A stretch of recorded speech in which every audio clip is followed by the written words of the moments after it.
Bienvenidas y bienvenidos a esta cuarta sesión del proyecto CoBioVive. Hoy tenemos con nosotras a Claudia Sensi.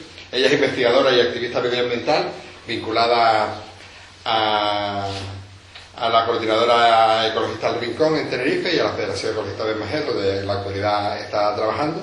Realiza su tesis sobre comunicación social y participación con el tema del cambio climático como referencia y la metimos en este embolado de trabajar con nosotras y con nosotros si estamos acertando o errando en las estrategias de comunicación, porque estamos todo el día hablando del cambio climático, de si crece el nivel del mar, no sé qué, no sé cuánto, pero nadie está evaluando realmente, nadie, si hay gente como Claudia, hay poca gente evaluando pues realmente si esa comunicación que está llegando a la sociedad pues la estamos entendiendo, la estamos recibiendo de manera adecuada, cómo la estamos recibiendo o no.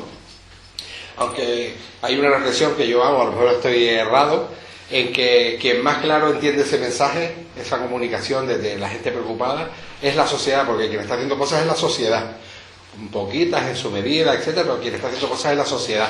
Las administraciones van a otro ritmo. Planteaba como ejemplo que el Ayuntamiento de Arucas esta semana anunció que va a construir una piscina en Quintanilla. O sea, estamos hablando que va a crecer el nivel del mar un metro y pico y van a hacer una piscina natural. Claro, la piscina es natural, no lleva hormigón ni nada, aunque se gastaron 800.000 euros, no sé cómo es una piscina natural. Entonces, bueno, las administraciones sí que considero yo que tienen más difícil o han asumido con más dificultad esas estrategias de la comunicación, ¿no? Ellos, vale, oyen llover, ahora viene la COP, ponen todos LED, no sé qué, no sé cuánto, pero están haciendo pocas cosas. Yo les dejo con Claudia. Gracias, Claudia, por venir de la hermana isla de Tenerife aquí hoy a darte un poquito la lata. Y como saben, ella va a estar como 40 o 45 minutos hablando y luego la compañera Irenela Franqui y todas nosotras y nosotros pues vamos a intentar buscar, con la ayuda de Claudia, pues propuestas, iniciativas, ideas para hacer esa base de datos. O sea, ese listado de recursos que por aquí tienen quien quiera. Este es el que elaboramos la temporada pasada, pues quien quiera pues lo puede tener y a ver si somos capaces, con la emergencia climática que está tan en boga, pues realizar un documento similar para que otra gente que venga después de nosotras y de nosotros a trabajar por este tema pues tenga un poquito más de trabajo hecho. Me callo yo si no me enrollo y gracias, Claudia. Gracias a ti. Bueno, en primer lugar, darle las gracias a la Vinca, a Mario por contar conmigo, por supuesto. La verdad que siempre me empuja a compartir parte de mi investigación, que no deja de ser algo bastante solitario, con lo que, bueno, tengan un poco de comprensión, porque no estoy muy acostumbrada a compartir tanta silla y tanto estudio, ¿no? Bueno, gracias a todos por venir y me gustaría saltarme un poco el protocolo. Ya hablamos antes con Irenela, que como se trata de una charla de comunicación, que esto no se vuelva algo socrático, que yo les suelte el rollo únicamente, sino que se pueda intervenir de una manera más flexible en todo momento, ¿vale? Pueden levantar la mano e intercambiar reflexiones sobre lo que estamos diciendo. De hecho, bueno, yo iba a intervenir en unas sesiones posteriores del año que viene, con lo que bueno, he organizado material más bien como una propuesta de reflexión colectiva para capacitarnos a la hora de interpretar qué está pasando con esto de la comunicación.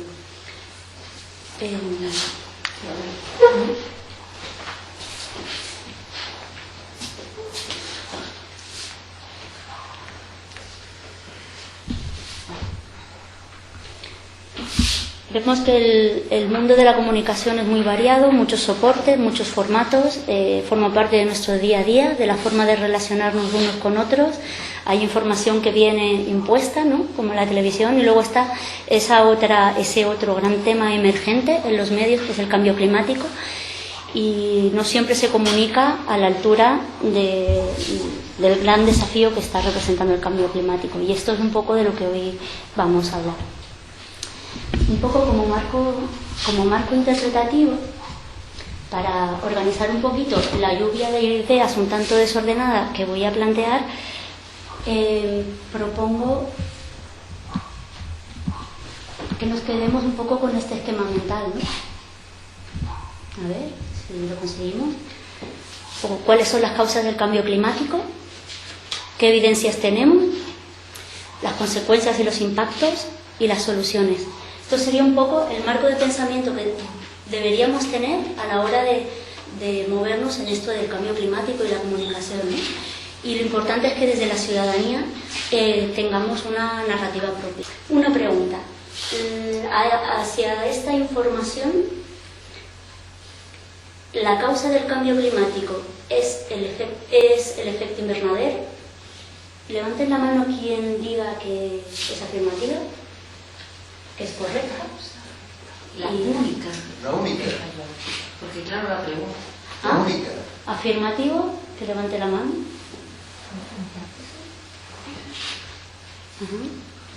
Una causa. Por aquí dicen que una causa. Pero poner la causa, entonces. Entonces hablemos de causa. Es muy interesante cuando trabajas con adolescentes que si algo tienen maravilloso empiezan a cuestionarse su entorno, empiezan a tener ideas propias, pero no dejan de ser buenos repetidores de lo que escuchan en la tele, en su entorno familiar, en la calle, y se da una realidad con bastantes frecuencias que realmente no han entendido que el efecto invernadero es realmente el responsable de que en la Tierra haya vida, de que podamos vivir. Si no existiese ese fenómeno, no existiría vida en la Tierra. ¿Cuál es el problema entonces? ¿Por qué relacionamos efecto invernadero con cambio climático? ¿Alguien me lo explicaría? Se está rompiendo ese efecto. ¿Se está rompiendo y en qué sentido? No sé decir el sentido, pero se estaría rompiendo en realidad. Está aumentando la intensidad. Está aumentando la intensidad. Y al aumentar el efecto invernadero, ¿qué sucede? Aumenta la temperatura. Efectivamente. La explicación literal del IPCC en su quinto informe es que las concentraciones de dióxido de carbono en la atmósfera han aumentado en un 40% desde la era preindustrial, debido, en primer lugar, a las emisiones derivadas de los combustibles fósiles y, en segundo lugar, a las emisiones netas derivadas del cambio de uso de suelo. Las emisiones continuas de gases de efecto invernadero causarán un mayor calentamiento y nuevos cambios en todos los componentes del sistema climático. Para contener de forma sustancial el cambio climático, será necesario reducir de forma sustancial y sostenida las emisiones de gases de efecto invernadero. Es decir, siglo XIX, finales de siglo, hay una industrialización rápida, hay un uso intensivo y ya con retrospectiva abusivo de la fuente principal de energía barata actual, que es el petróleo y el carbón. Ahora se está desincentivando, pero el carbón y el petróleo son los responsables más directos del cambio climático. ¿Qué pasa? Que nuestro sistema productivo, intensivo en hacer cosas a bajo coste, ha generado que ese material que estaba en el subsuelo por cientos de miles de años pase en forma de gas a la atmósfera, con lo que era un efecto. La radiación solar entra en la Tierra y parte sale. Los gases de efecto invernadero en esta capa atrapan parte del calor solar. ¿Qué pasa? Que al haber aquí una capa de gases de efecto invernadero que tienen capacidad para retener mayor cantidad de calor, hacen que parte de lo que se escapaba se siga quedando dentro. Porque es como actúa un invernadero, precisamente manteniendo un calor, ¿no? ¿Qué pasa? Que está sucediendo ese efecto de manera mayor. Ese es el problema.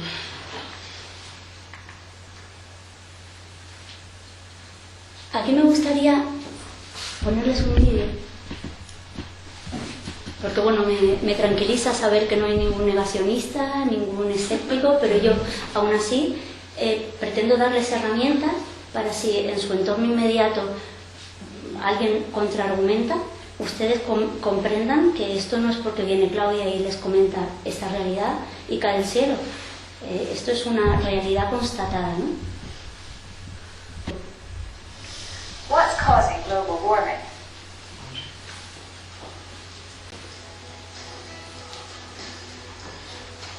It's not the sun, which hasn't changed much since 1850. El Sol It's not sigue. volcanoes, which cool the earth for a year or two when they erupt. It's not aerosols. These tiny particles and gases and pollution reduce warming as they cause clouds to reflect more of the sun's energy back to space. It's not changes in land use. Conversion of dark forest to paler pasture, which reflects more of the sun's light, has had a modest cooling effect. Is it ozone pollution? Increases in the lower atmosphere from human activity warm things a bit. Yes, it's greenhouse gases. Rising concentrations of greenhouse gases as a result of human activity are by far the biggest cause. When we compare human factors and natural factors, it's clear who's responsible for global warming.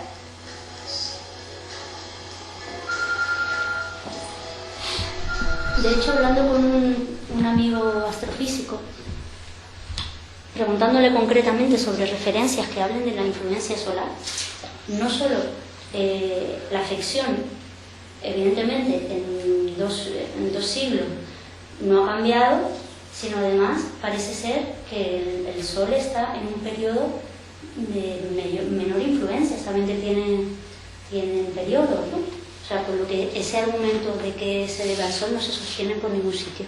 ¿De acuerdo?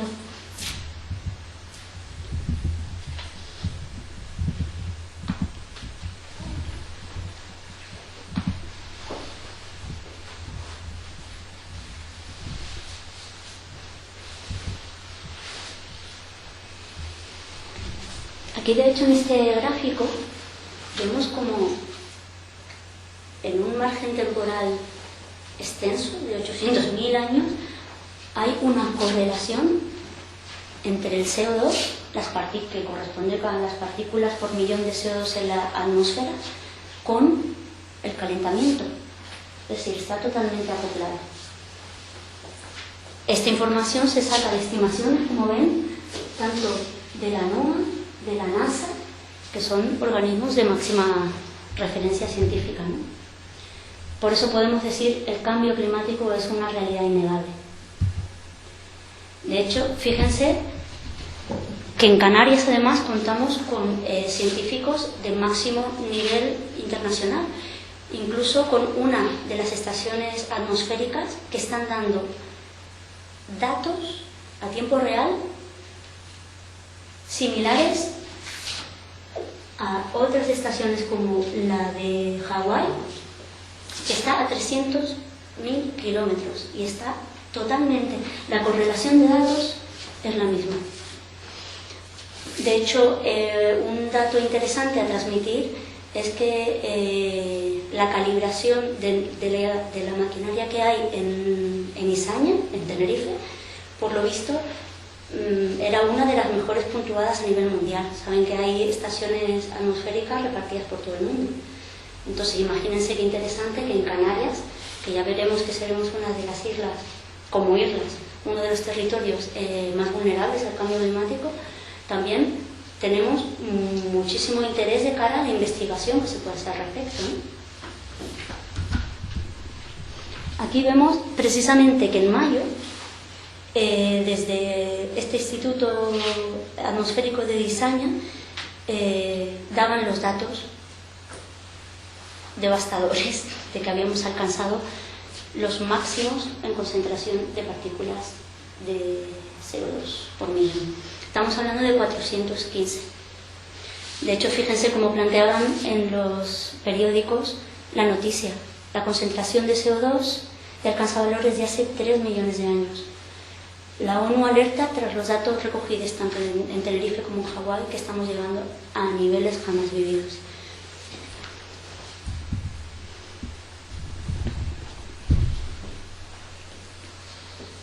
Aquí vemos cómo las temperaturas por países también no hace más que aumentar en series temporales ya con cierto recorrido de décadas.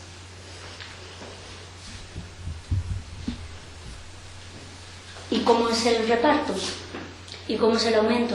Vemos que desde la época preindustrial la escalada va en ascenso exponencialmente.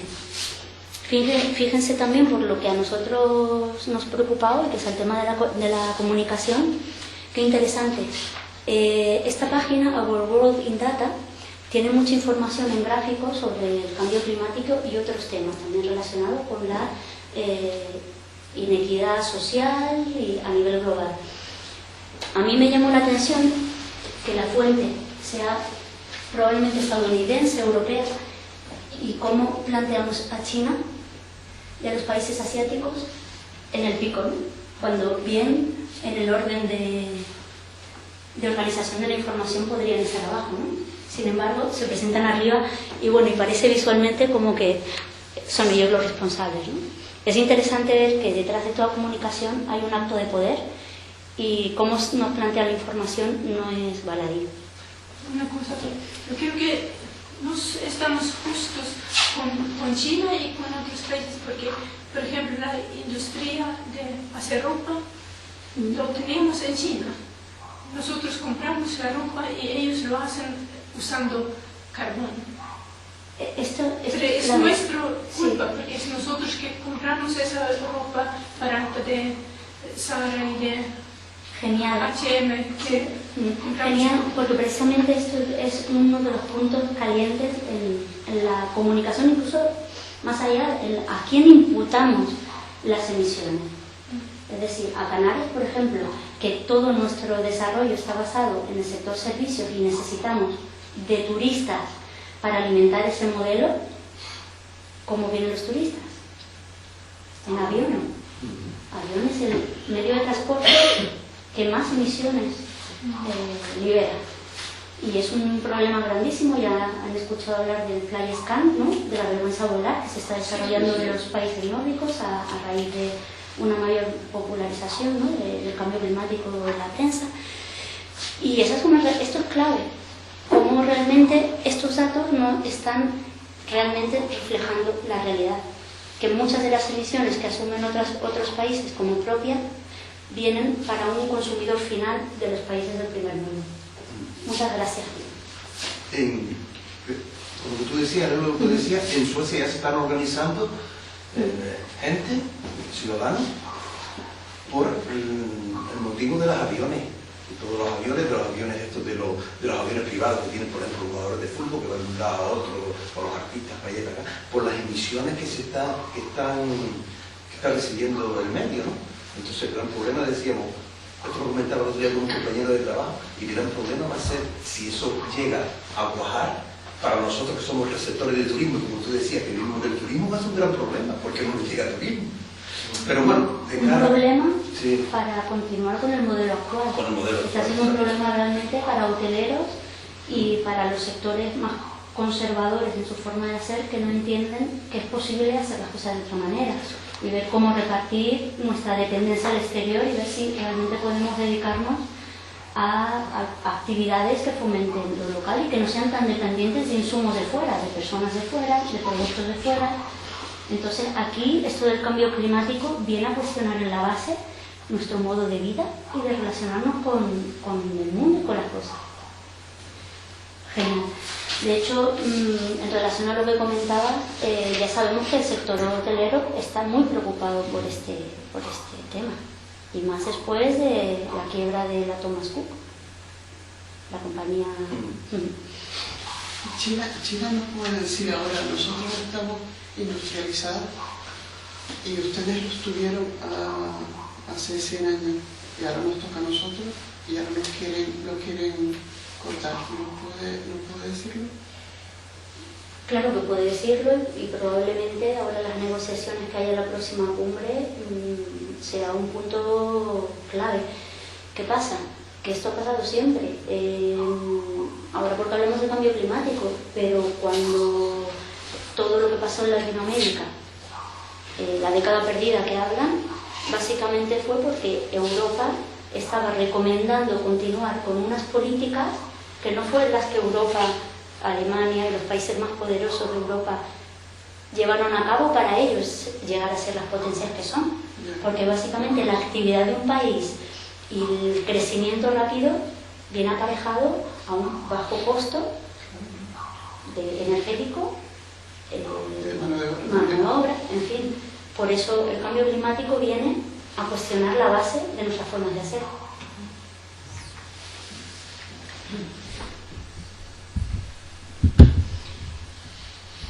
Aquí vemos por sectores a nivel mundial.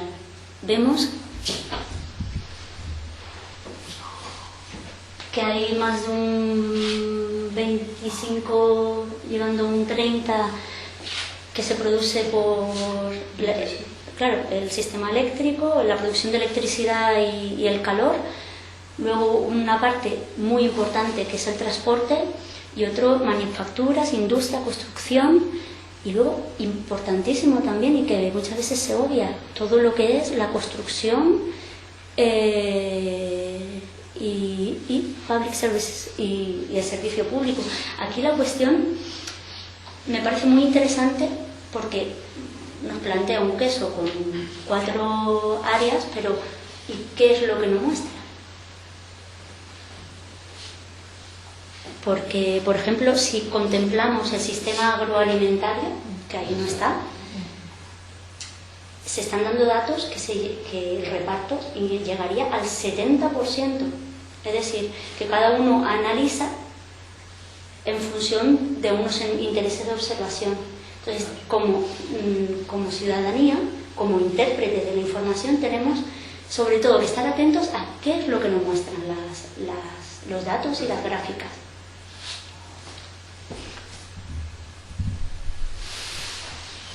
Aquí vemos esto representado con datos un poco anteriores, son del quinto informe del IPCC, que es el último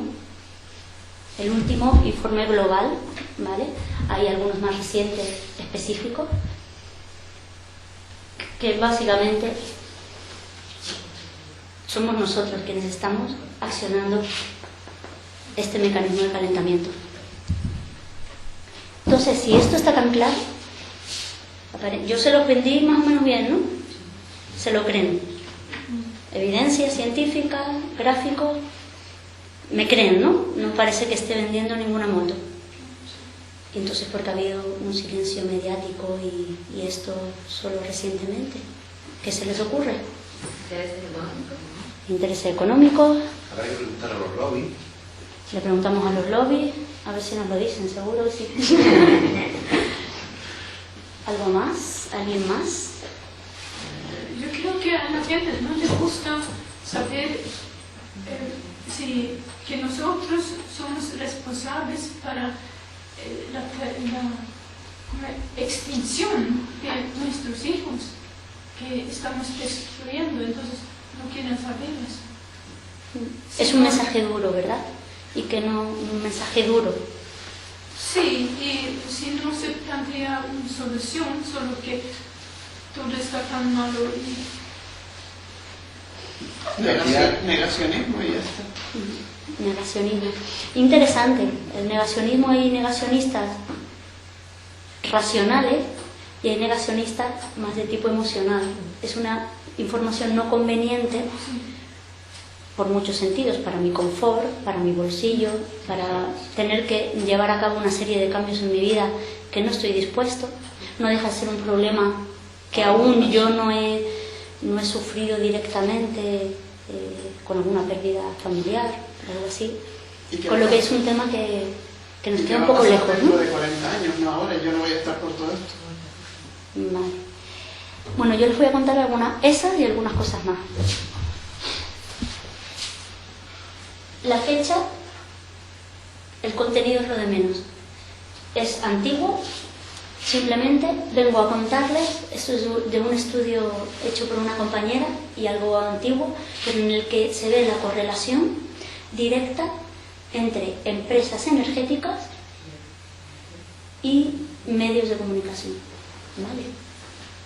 Vemos desde Antena 3, pero da igual, no es por citar a nadie, porque hay muchas interrelaciones a otro nivel y actuales, porque todas estas empresas tienen fusiones, se compran, se venden, pero al final las raíces de la financiación, muchas tienen vinculación con el sector energético.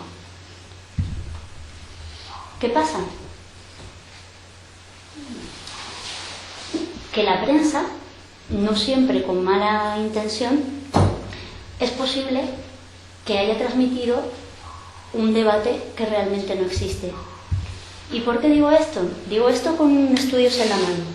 Aquí tengo uno que hace un análisis de casi 1000 artículos de investigación científica, de papers, ¿vale?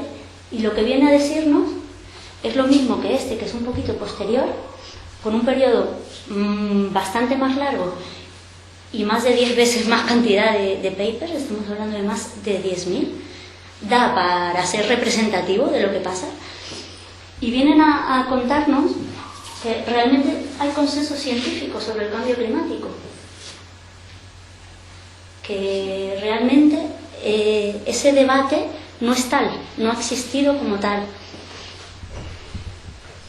Sin embargo, aquí vemos algunos datos que pueden ser una explicación de por qué el cambio climático ha estado entre en la sombra o se ha vendido como un debate científico que a ver si es cierto o no. Uno es que aquí se han ido los datos, pero estamos hablando de $510.000 en 1991 que la Western Fuels Association pagó para hacer una campaña de reposición de la teoría del cambio climático. Es decir, de volver a plantear que si eso no estaba tan claro, ¿no?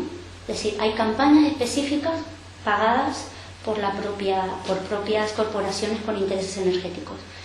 Hay otros casos, no me ha dado tiempo a incluirlos, pero se sabe de informes que han sido ocultos y opacos de las propias energéticas para no comunicándoselas al gobierno para continuar con su modo de hacer las cosas, ¿no?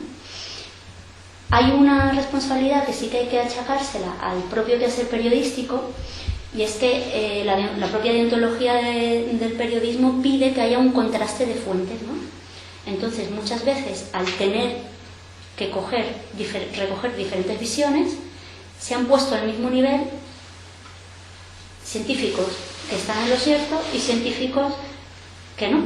Entonces ha parecido que hay un debate inexistente en profundidad. Y lo que vienen a decir estos estudios es que el número de artículos científicos que rechazan el calentamiento global antropogénico causado por los seres humanos es una minúscula proporción de la investigación publicada, con un porcentaje ligeramente decreciendo a lo largo del tiempo. O sea, no solo no existía un debate, sino que se ha ido también atenuando, ¿no? Otro tema a tener en cuenta es la propia forma de comunicar de los estudios, de los informes del Panel Intergubernamental del Cambio Climático, del IPCC. El IPCC es un organismo creado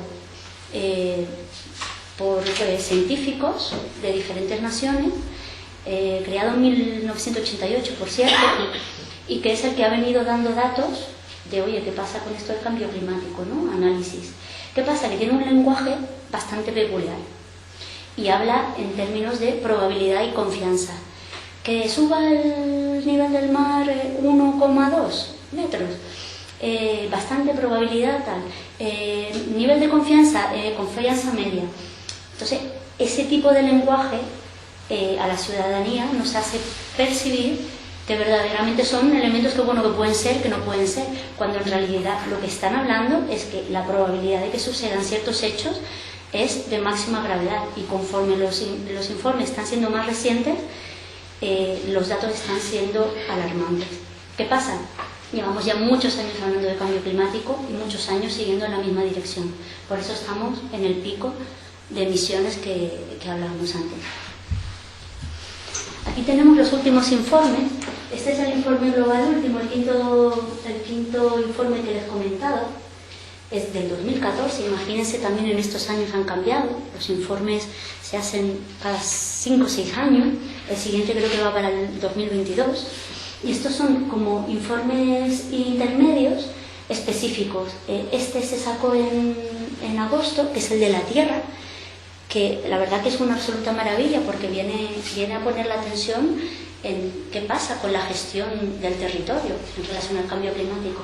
Y también este que es más reciente, este de agosto, este de septiembre, que tuvimos la suerte de que el científico Javier Aristegui es uno de los canarios que participaron en el informe. Solo han participado 2 españoles, y vino a hacer una presentación al Parlamento de Canarias, transmitiendo un par de claves. Lo tienen disponible en internet si les interesa.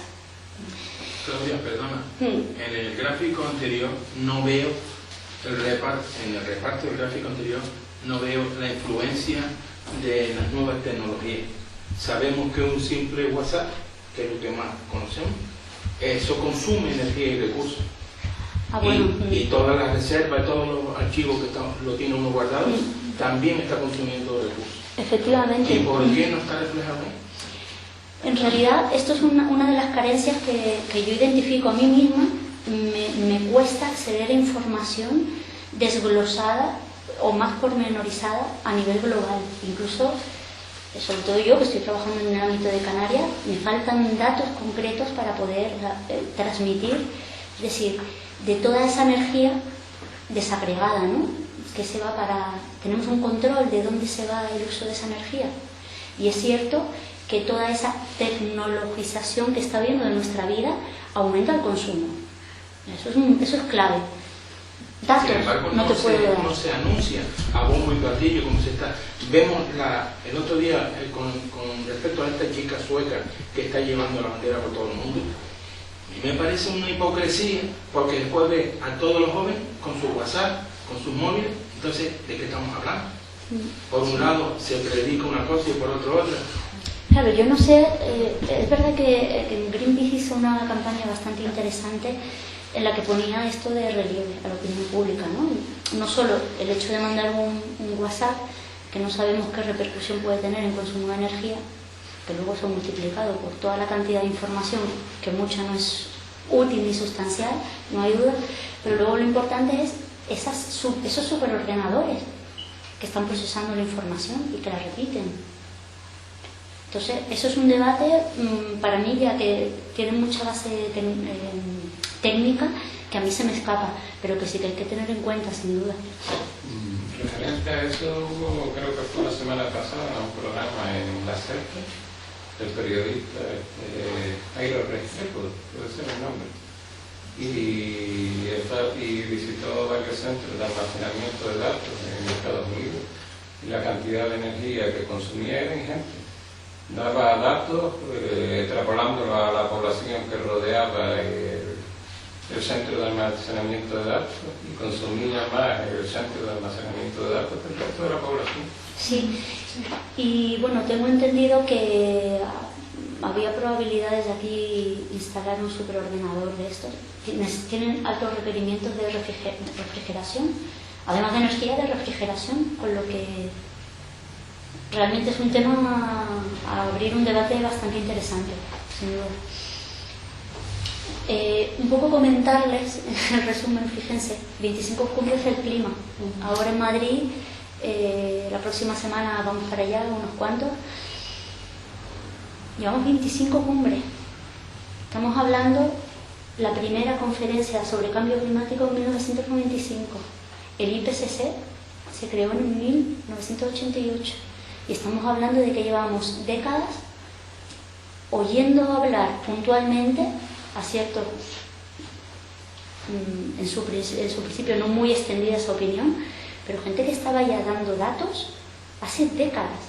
Y aún nos encontramos en el punto de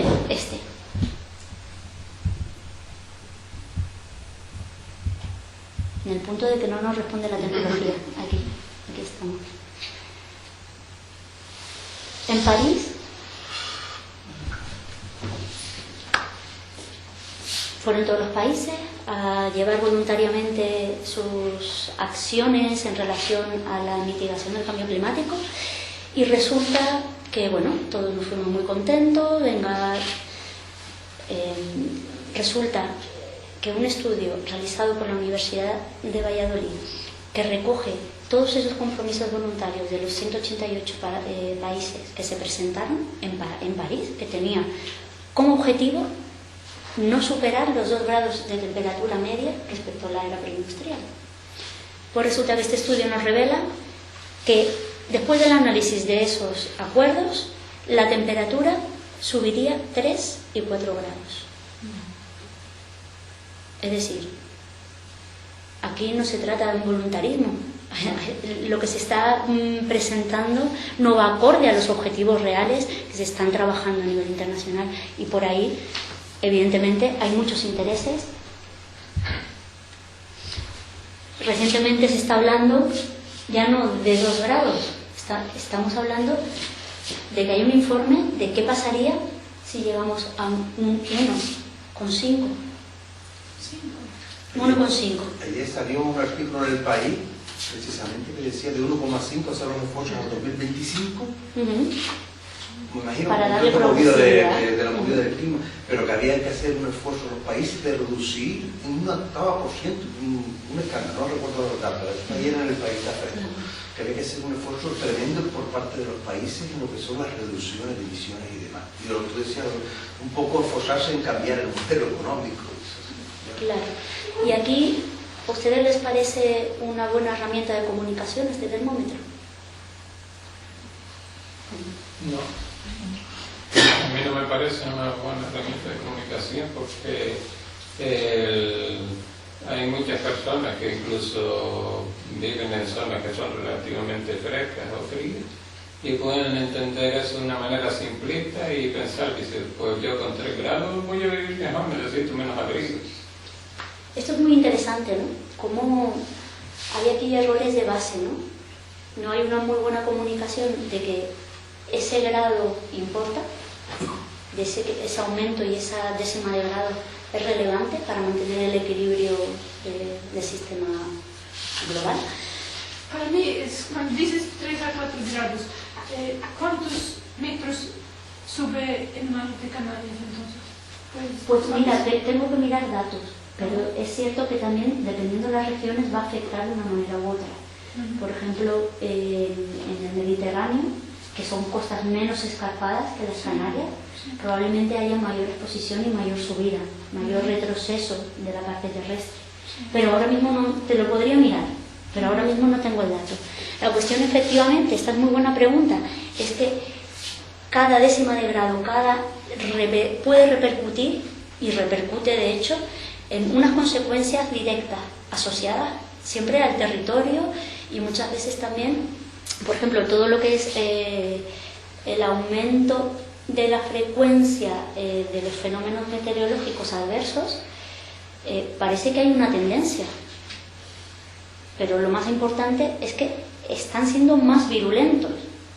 Es decir, que por eso el lenguaje científico viene a intentar traducir con mucha prudencia tendencia, pero en realidad nosotros estamos viendo la información puntual y estamos intentando hacer una narrativa a largo plazo de algo que nosotros como humanos percibimos puntualmente, y de ahí conecto con uno de los errores comunes. Tiempo y clima los podemos usar de la misma manera, son lo mismo. No. El tiempo es que se da, por ejemplo, hoy tenemos un tiempo, aquí el tiempo nos firga, tenemos otro entero, pero el clima es lo que influye a todo el planeta, ¿no? Muy bien, muy bien. Ustedes lo entienden así. Sin embargo, para la gente de a pie, en realidad hablamos casi indistintamente cuando nos referimos a tiempo y a clima. Y el clima es un patrón más a largo plazo y el tiempo es la expresión puntual de ese clima, ¿no? Entonces, claro, eso es muy importante tenerlo en cuenta. Claro, eso es. Y la cuestión sí que es interesante, teniendo claro las diferencias, utilizar la experiencia del tiempo que percibe la gente para darle significación a qué está pasando con el clima, qué está cambiando, ¿no? ¿Por qué? Porque si tú amplías el periodo de observación, identificas, pero esto ya pasaba. Ah, no, es que esto hace 100 años que nadie recuerda en el pueblo este fenómeno. Entonces, dense cuenta qué importante cómo es el imaginario colectivo a la hora de interpretar la información que recibimos, ¿no? Una pregunta. Se dice que la temperatura va a subir 3 a 4 grados hasta 2050. ¿Significa eso que canteras no existen? ¿2050? Tenemos que verlo. Tenemos que verlo. Esta tarde decían en la tele de la chica de la meteoróloga que Doñana, por ejemplo, desaparecería porque entraría en mar casi 50 metros y en Santander exactamente igual. La zona de Santander 25 metros dentro. Hay unos estudios bastante recientes que han hecho noticia sí. este tema del nivel del mar. Sí. Y no hablo de Canarias, pero hablo de varios sitios de la península y entraban hasta 25 metros. dense cuenta todo lo que es la zona, las zonas Bilbao, que quedan. toda la ría de Bilbao, porque claro, entra y toda la ría de Bilbao se va a negar. Dense cuenta que llevamos décadas teniendo películas que hablan del cambio climático en esta clave y que el ser humano es bien capaz de proyectar qué sucedería sin un rigor científico, pero sí que nos estamos imaginando las implicaciones que tendría en nuestro entorno inmediato, ¿no? Entonces, yo creo que ahora el paso siguiente en la comunicación es profundizar en todos esos datos recientes, que para mí son tan recientes que no he podido trabajarlo, y poder hacer una comunicación efectiva, ¿no? de esos datos concretos. Yo, volviendo al tema del silencio mediático, me parece interesantísimo. El compañero Rogelio y Paco han hecho sobre todo Rogelio, en este otro, han hecho un seguimiento de la cobertura mediática, ¿no? Y como saben, los medios de comunicación, más o menos todos se llevan un poco con la batuta de la televisión, ¿no? Si sale en la tele, sale en prensa y sale en radio, porque como uno va a salir en prensa o en radio si se está hablando en la televisión, ¿no? Entonces, de alguna manera, la tele es generadora de opinión directa, genera un marco en el que marca el camino de la agenda mediática de los otros medios, y se ve una correlación directa. Aquí, por ejemplo, como se habla muy poco de cambio climático y los picos de búsqueda de información de la gente en Internet corresponden con las grandes cumbres. Yo no estoy tan de acuerdo con eso, no tengo datos específicos para plantearlo, pero puede que eso fuera en algún tiempo, pero con el tema de las redes sociales, realmente la información llega en las redes sociales y posteriormente llega a los medios de comunicación de masa. Eso, por lo cual, fíjate, estos datos son hasta el 2014. Son previos a la publicación del quinto informe y además, muy interesante, antes no había un interés, con lo que si no hay un interés y nadie ha escuchado... lo que no se ve no existe. Efectivamente, es decir, lo que estás contando tú es cierto, es evidente, y más ahora con toda la oleada de movimiento ciudadano que hay por la juventud en torno a este tema. Entonces sí que hay cierta independencia, pero antes, cuando no se hablaba del tema, de hecho esto me gustaría, porque fíjate, todos estos estudios nos falta recorrido, y ahí me conecta. ¿Quién ha roto el silencio mediático? Ha habido paulatinamente científicos que han alzado la voz, pero realmente, de hecho, las personas que hemos estado estudiando esto durante un tiempo, tengo compañeros que llevan 15 años angustiados por el silencio mediático y viendo de qué manera llegar, y de repente hay un fenómeno social personificado en la cara de una niña con ciertas características, con una narrativa rotunda, firme, que además no enarbola una lucha propia. Lo único que hace es redirigir la atención hacia los científicos. Yo, voy a hablar en voz alta, no es ningún dato, es una reflexión, ¿vale? Con todo el tema de la comunicación, lo que tú planteas es verdad que el lenguaje sirve para lo que se pretende, es decir, y toda la comunicación que se ha hecho fundamentalmente ha ido más encauzada al tema científico. leer un informe del IPCC hay que tener conocimiento.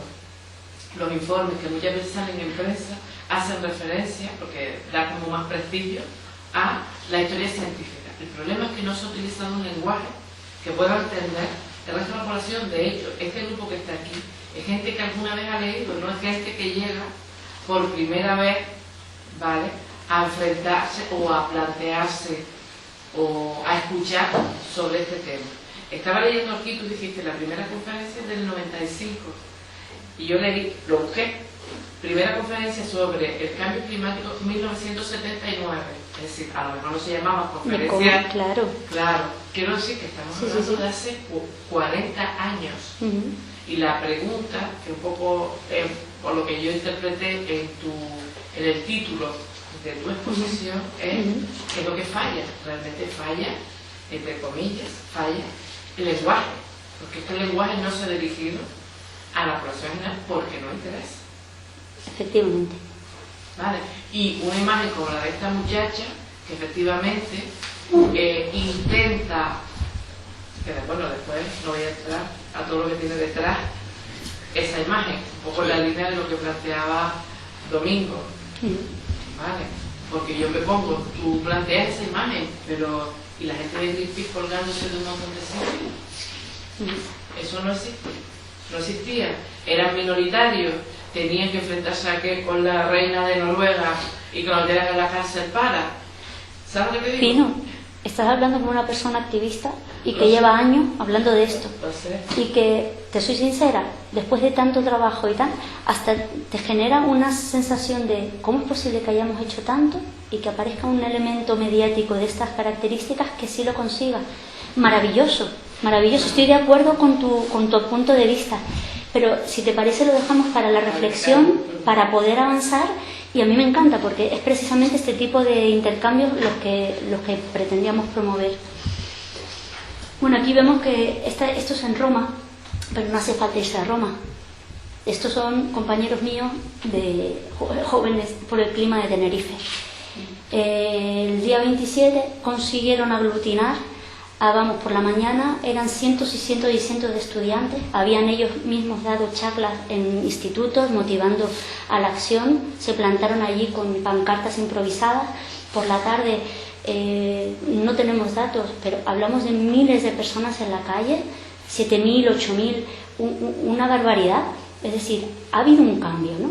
Y yo aquí lo que quiero realmente reflejar con esto, y sabía que este tema de Greta Thunberg iba a ser polémico y lo será. Yo misma tengo mis percepciones personales de esta figura y de lo que puede haber en torno a ella, pero bueno, la realidad es que hemos pasado un silencio mediático histórico en cuanto a la popularización del tema, a que se hable de cambio climático y en muy corto espacio de tiempo hablar de crisis y saltar a emergencia climática. Es decir, fíjense, para los que estamos estudiando esto del cambio climático, cómo, de la comunicación misma, cómo nos puede también trastocar el propio campo de estudio. Nos ha venido impuesta una realidad que es la que buscábamos. Y ahora mismo estamos en un estado un tanto entre felicidad, ¿no?, de ver que la cosa tira para adelante. Y por otro lado también, al tener tantos datos, sinceramente hay una sensación de desazón, ¿no? De desazón, porque las respuestas se tienen que dar ya. Y tenemos que ser capaces de que la emergencia climática no solo sea una declaración vacía. Yo aquí les ponía, y Mario, te voy a pedir que como ha habido intervenciones me dejéis un poquito de tiempo para terminar, ¿vale? Porque no hace más que enriquecer un poco el diálogo, ¿no? Era solo avisarte para que... Vale, genial. Pues miren, fíjense qué interesante. Hablábamos, Pino, Greta Thunberg en diciembre. Pues un mes antes de que hubiera una difusión masiva del discurso de Greta, que ya sí se había plantado delante del Parlamento sueco, empezamos a oír hablar de ella y del movimiento. En noviembre, antes de que hable ella en la reunión de la ONU, resulta que en una encuesta de CIS con una represión, 3.000 entrevistas, que es puede ser bastante representativo, vemos que más del 80% de la población sí cree que hay un cambio climático. Y además el 60% dice que se puede parar y revertir. Sabemos que si no creemos verdaderamente que podemos con algo, el cambio no se va a dar. Y esto lo viene constatando la historia, ¿no? Que la voluntad es lo que cambia las realidades, ¿no? O al menos en parte. Y por otro lado, ¿cree usted que el cambio climático obliga a un cambio en el funcionamiento de nuestras sociedades? Casi el 90%. Y dice que sí. Mi pregunta es, ¿qué entenderá este 90% como necesidad de cambio en nuestra sociedad? ¿Estaremos dispuestos a asumir los costos personales de resta de confort o de adaptación a realidades más complejas? Pregunta. En cualquier caso, si vemos encuestas realizadas por Francisco Heras y Pablo Meira, unos estudios demoscópicos del 2012, ya revelaban esto mismo, que la sociedad española identificaba que el cambio climático era un problema, que era un problema relevante, pero ¿qué pasa? Que en su escala personal, cuando tenía que ordenarlo respecto a otros problemas, no lo situaba en un primer lugar, porque hay problemas más inmediatos y cotidianos. Y con esto quiero decir que hay cierto alejamiento del problema, es decir, sí, hay un problema, pero ¿qué puedo hacer yo, no? ¿Qué pasa? Que ahora vienen, y justamente esta noticia es de hoy, dicen, los científicos advierten que podemos estar ya en el punto de no retorno del cambio climático. Las últimas noticias nos hablan de un punto de no retorno, es decir, un punto de calentamiento a partir del cual habían cambiado unas variables como para que el sistema tenga que ser otro, es decir, un punto que realmente va a hacer que la vida no sea diferente. ¿Qué pasa? Que esto se estimaba en 2030 y una noticia de hoy, de una investigación, vuelve a ponerlo sobre la mesa un par de años antes, ¿no? Estamos hablando de más de una década. Sin embargo, yo también he sido bastante escéptica con esto del punto de no retorno, porque hablar del punto de no retorno efectivamente a 10 años vista es relegar la responsabilidad de la actuación ahora. Y es más, en una charla con Pedro Dortal, que es profesor de geografía y director de la Cátedra de Riesgos y Catástrofes de la Universidad de La Laguna, me encantó porque reafirmó en su charla: todos los días estamos en un punto de no retorno. O sea, la inercia térmica de todo lo emitido a la atmósfera, todos los gases de efecto invernadero que le hemos aportado de más, aunque ahora, por varita mágica, dejásemos de emitir, la inercia térmica haría que el calentamiento durase por décadas. Décadas, cientos de años. Tengo que investigar más las partes físicas del tema, ¿no? Creo que las partes que se hablan de uno de que cuando el hielo desaparece, entonces el agua es más oscuro que el hielo, entonces no va a reflejar el calor. Entonces y otro es que la parte ahí en Unión Soviética donde la tierra está helada, esa se va a calentar y ahí va a salir otros gases como metano. Efectivamente. Mira, precisamente me encanta, siempre introduce los temas que tengo preparados, así que no va nada más la cuestión. Precisamente hablamos de esto, bucles de retroalimentación positiva. A mí me fascina hablar en esta clave porque me parece que incluso para un niño es muy fácil de entender cómo al suceder un hecho que hace calentarse la Tierra, repercute en otro, con lo que vamos acelerando el círculo, incluso lo convertimos en una espiral de calentamiento. Y estos son algunos ejemplos de bucle de retroalimentación positiva. Es decir, a mayor temperatura, mayor derretimiento que hay compactado debajo del permafrost, de las nieves perpetuas del Ártico y las zonas heladas más septentrionales del continente. Hay gases de efecto invernadero, metano. ¿Qué pasa? Que siempre hablamos de CO2, pero es cierto que hay otros tipos de gases de efecto invernadero. De hecho, el vapor de agua es un gas de efecto invernadero y a veces lo obviamos, como es tan natural, ¿no? El vapor de agua pues también es un gas de efecto invernadero.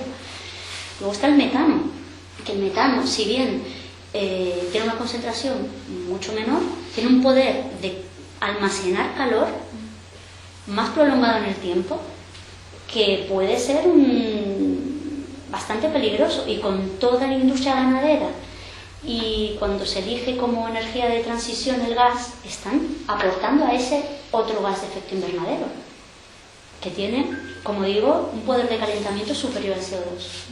Entonces, ven como mayores emisiones, mayor calentamiento, mayor derretimiento, mayor liberación de gases de efecto invernadero, con lo que estamos en un punto de aceleración absoluto. Sucede también con los grandes incendios. ¿Qué son los árboles? Sino CO2 compactado, ¿no? El carbono, que está compactado en las raíces. O sea, cuando se tala un árbol, cuando se quema un árbol, se está liberando masivamente CO2 a la atmósfera, y además nos estamos quedando sin una fuente de captación, sin un sumidero.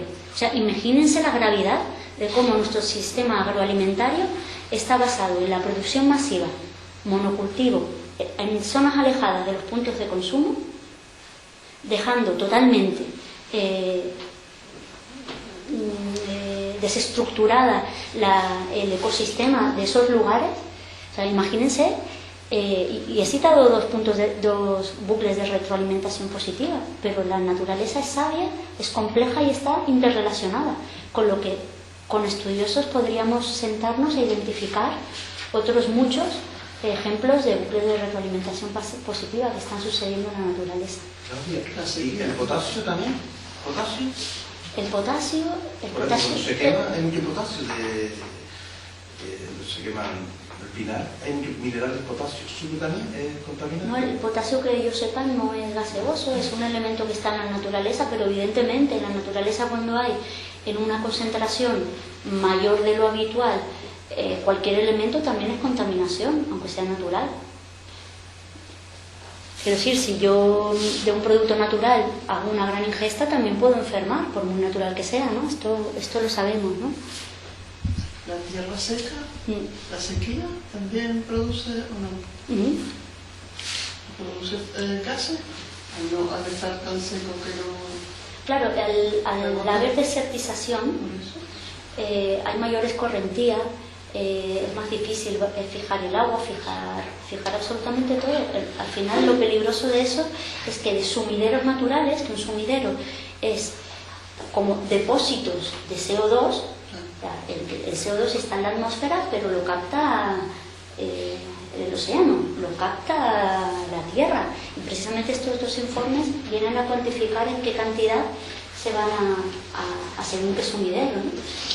Entonces, fíjense qué importante es mantener en equilibrio nuestros sistemas naturales para que hagan bien su función. Miren, por aquí, por aterrizar en lo que sucede en Canarias, yo vuelvo a lo mismo y que comentaba antes, hay carencia de datos. Yo voy a buscar algo, no encuentro lo que busco. En un tema que no se le ha dado prioridad y no se le ha dado la importancia que requiere, te vas a buscar datos específicos y que faltan. Aquí, por ejemplo, en el último anuario energético de Canarias, vemos, pues eso, que nos dicen que el proceso de la energía es el responsable del 85% de las emisiones en Canarias.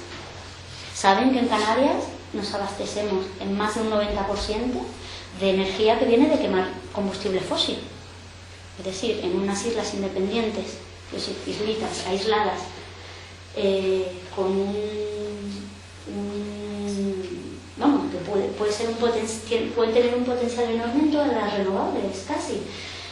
Frecuencia de sol durante todo el año, intensidad de viento, la geotermia, que es la que daría estabilidad al sistema, porque ya saben que una de las pegas que les han puesto a las renovables es que van y vienen. La geotérmica es renovable y sin embargo sí podría dar estabilidad al sistema energético insular. En fin, que no hemos desarrollado suficientemente las renovables y seguimos en el siglo XXI quemando petróleo en más del 90% para hacer nuestra vida diaria en la casa. Y vemos también, pues eso, que a procesos industriales le dan ahí un porcentaje pequeñito, a la agricultura otro pequeñito, y el tratamiento de residuos una parte amplia del pastel. En fin, ¿qué pasa? Que hablando con el consejero en algunas reuniones nos comenta que el principal efectivamente es la electricidad, como ahí aparece, al transporte le da el segundo lugar y a los residuos el tercero. Y yo me pregunto, ¿y en qué consideración tenemos el turismo o el sistema agroalimentario? Sabemos que en Canarias, pudiendo realmente producir nuestro propio producto de calidad, agroecológico, generando empleo, generando calidad de vida y no desempleo, sino generando personas vinculadas con su territorio, que los conozcan, que lo amen, que lo cuiden, que recordamos que la tierra es uno de los principales sumideros de carbono.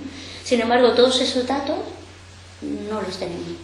Recordemos que los hemos podido sacar del Anuario Energético de Canarias del 2017.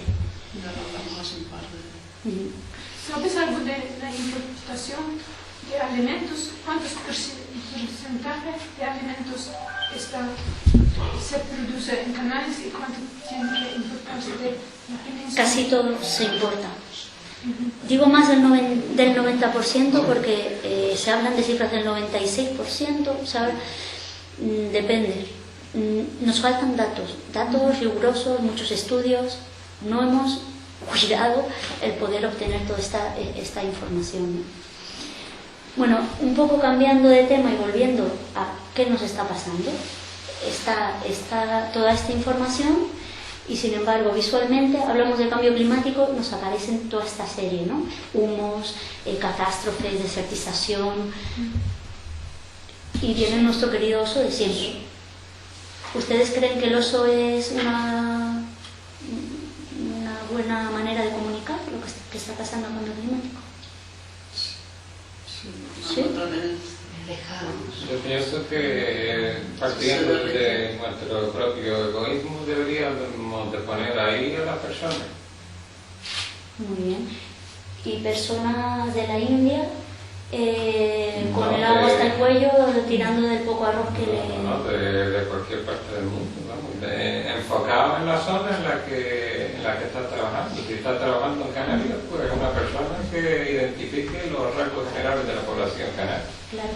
¿Comentabas algo? Dijiste solo una palabra y es clave. Dijiste alejado. Alejado.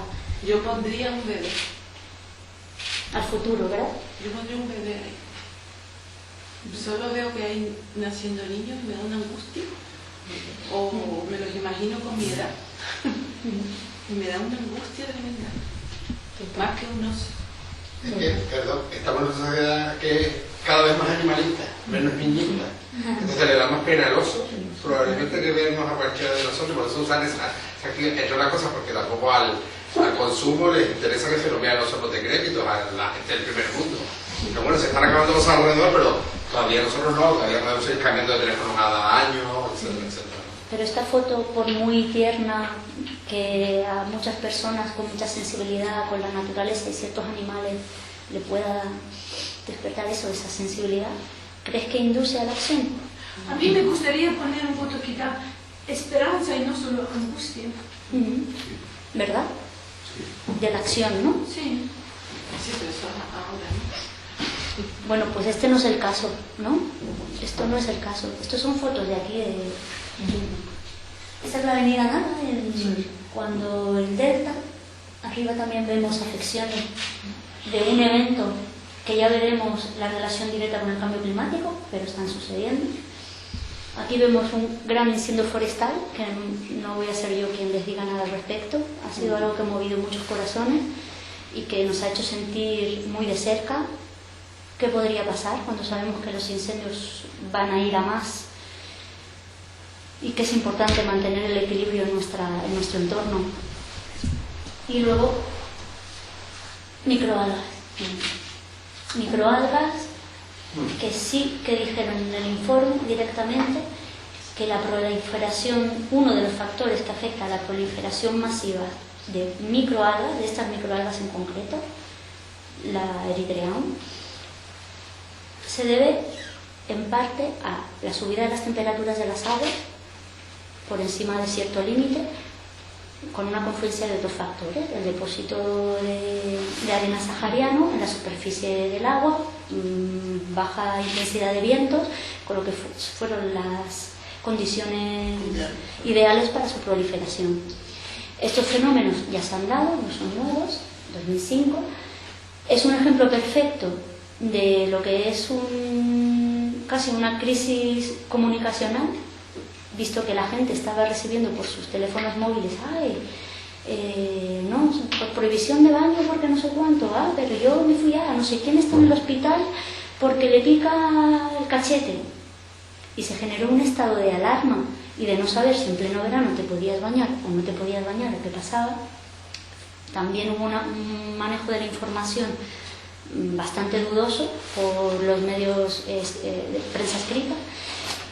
Y en cualquier caso, lo que vengo a poner de relieve es que no hace falta irse lejos para ir percibiendo un poco el devenir de por dónde van a ir los tiros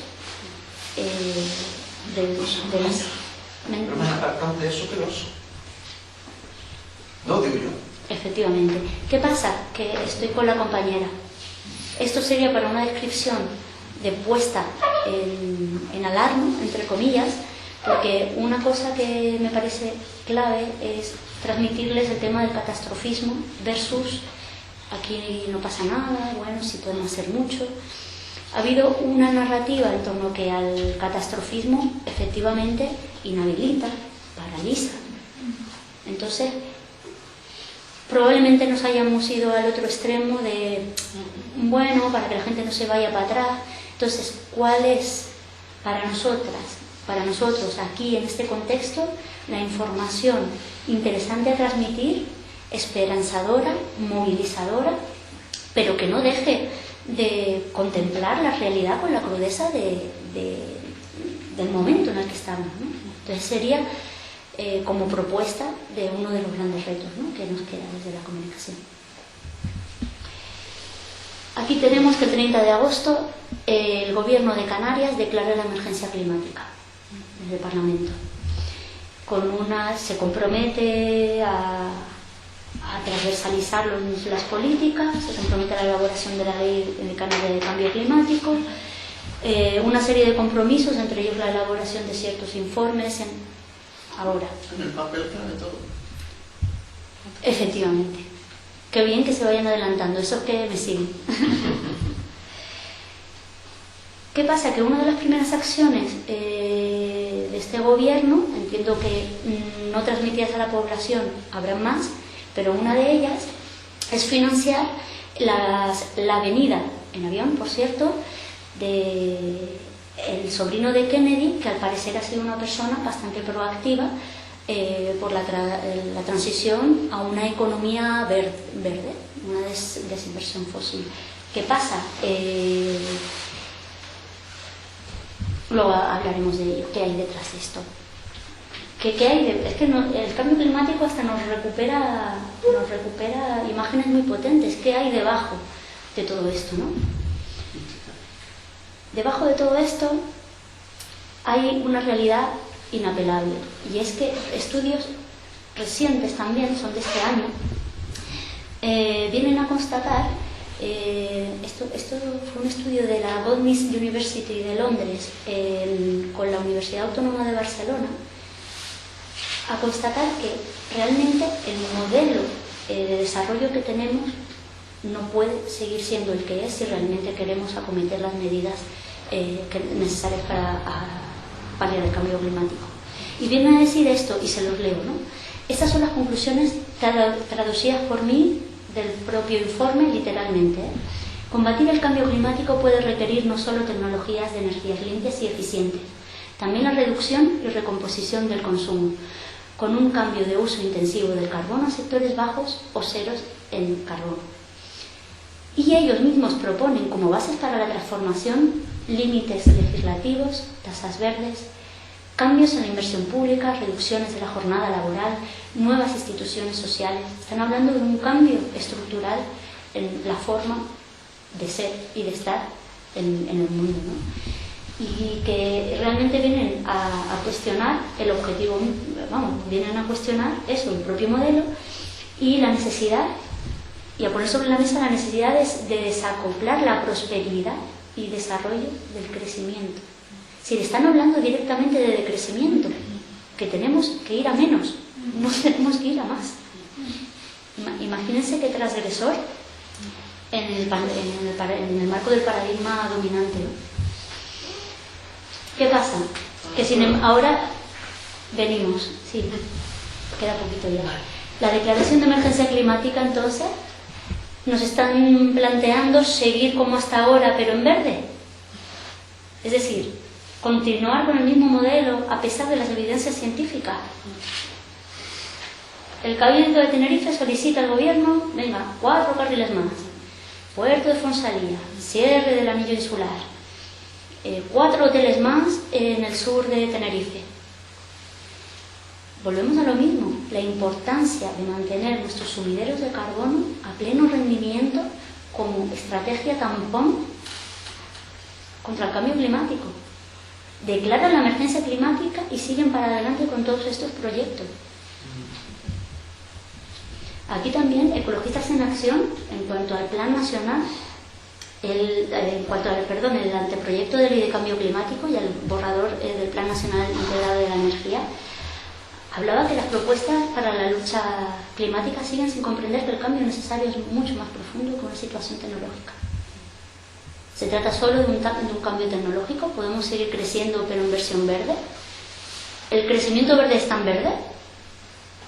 ¿Es verdad que podemos seguir como hasta ahora? Al final están obviando que además de una emergencia climática había previamente una emergencia social. Y estos son los datos de Canarias. Más de 770.000 personas residentes en Canarias, prácticamente sin diferencia de sexo, afecta por igual, están en riesgo de pobreza y exclusión social. 770.000 personas. Estamos hablando de un porcentaje elevadísimo. ¿Del 29,1%?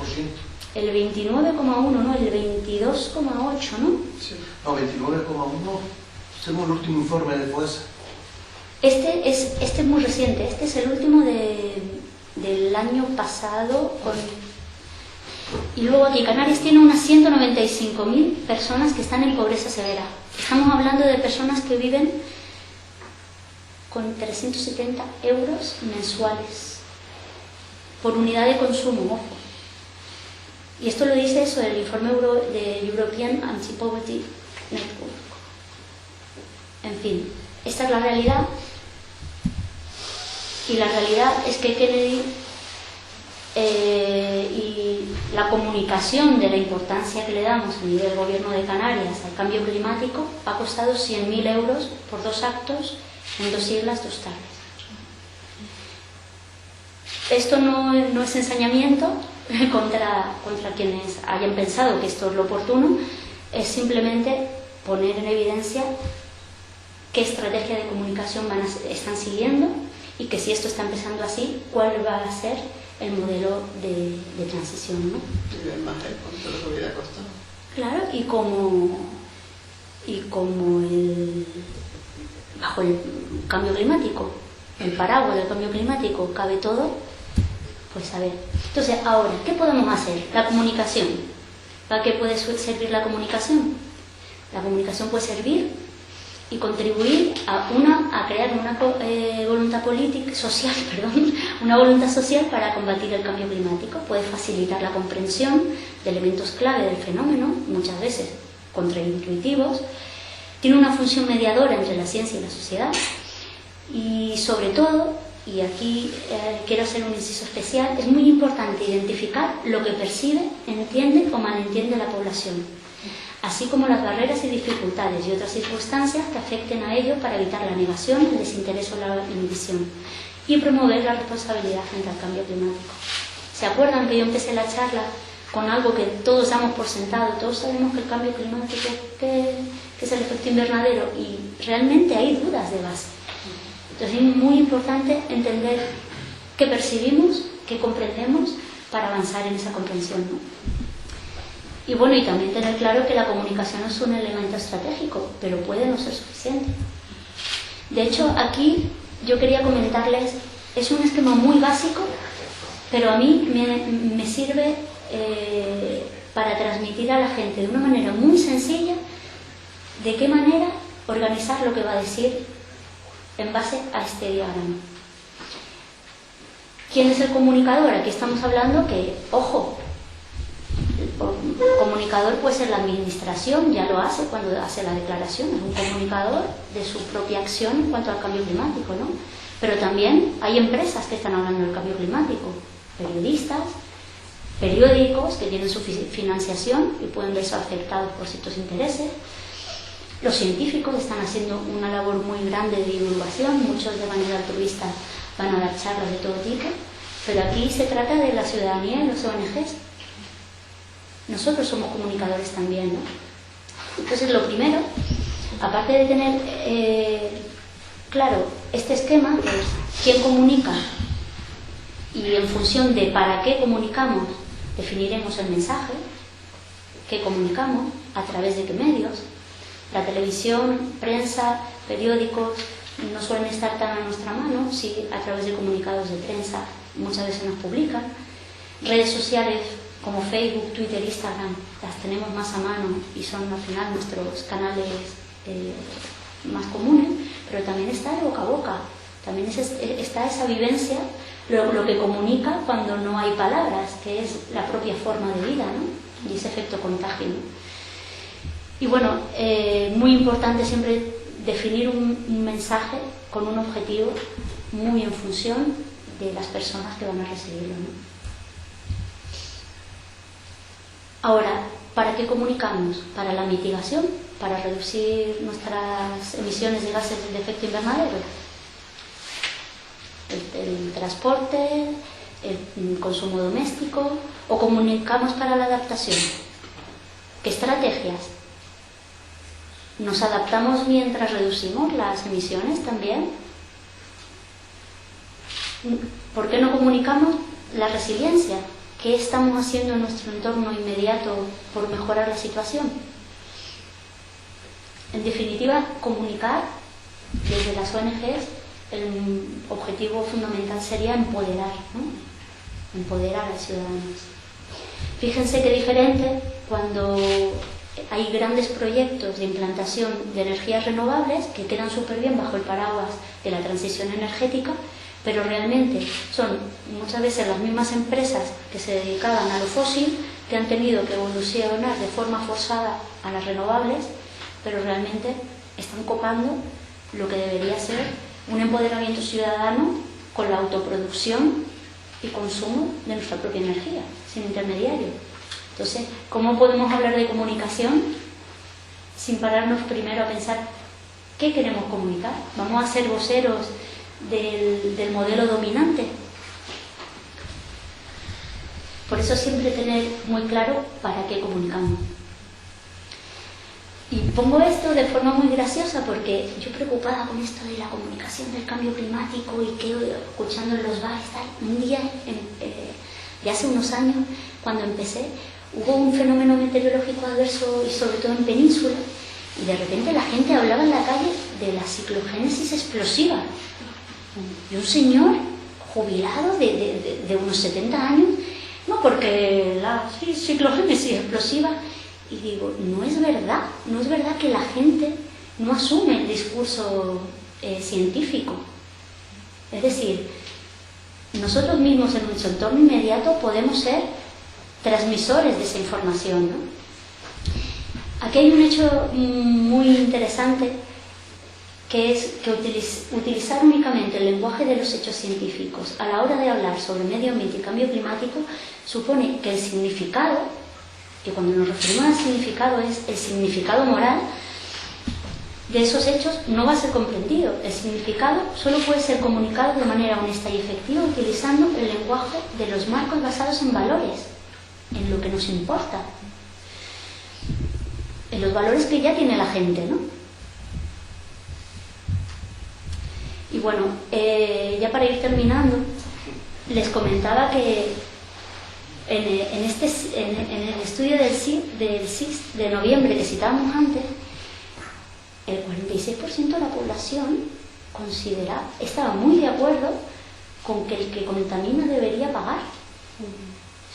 Y el 33% que el cambiar nuestras formas de vida ayudaría a resolver el problema del cambio climático.